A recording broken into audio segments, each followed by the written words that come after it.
Alis ka. Si mama nga uupo po, di ba? Dapat ikaw na ang maglinis kay dalaga ka na. Di ba? Oh, very good. Sa likod na pinto. Sa likod na pinto ilika ko.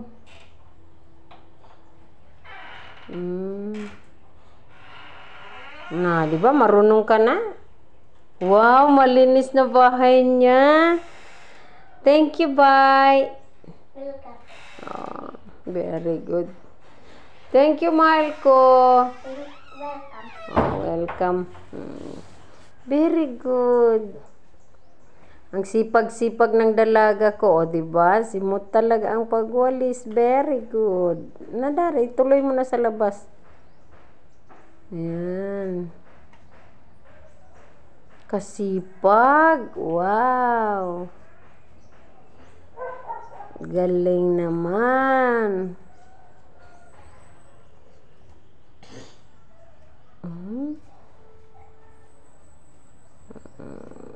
Yan ang dalaga pag nagwalis. Di ba?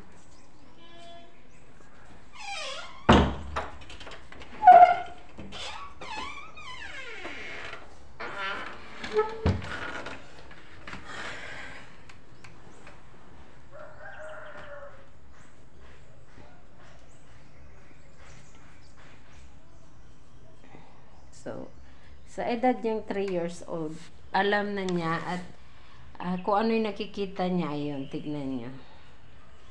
Siya na lang yan mag-isa. Tinatanong niya ako, ano daw ginagawa ko? Uupo lang ba ako? Sabi ko, oo, okay, ikaw na ang magwalis. Oh, meron pa sa likod mo. Hindi pa natapos.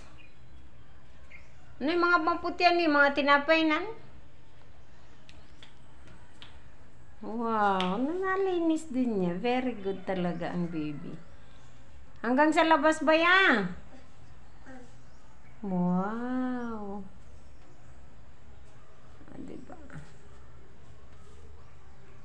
Siyempre bata.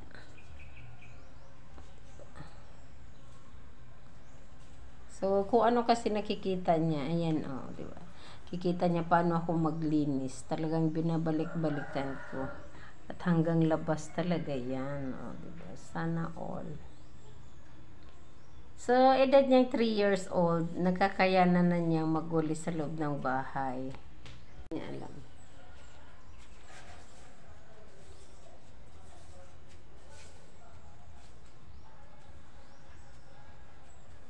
Diba?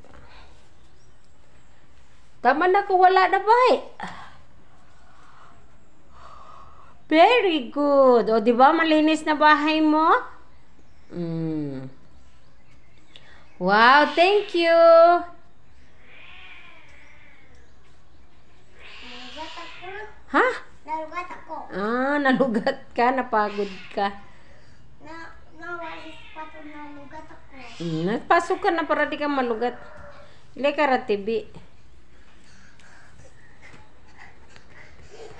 Ayan, so manood na siya ng TV kasi nga napagod daw siya magwalis.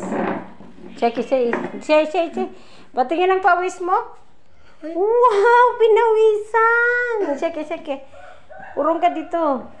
Hindi ka pamantayo.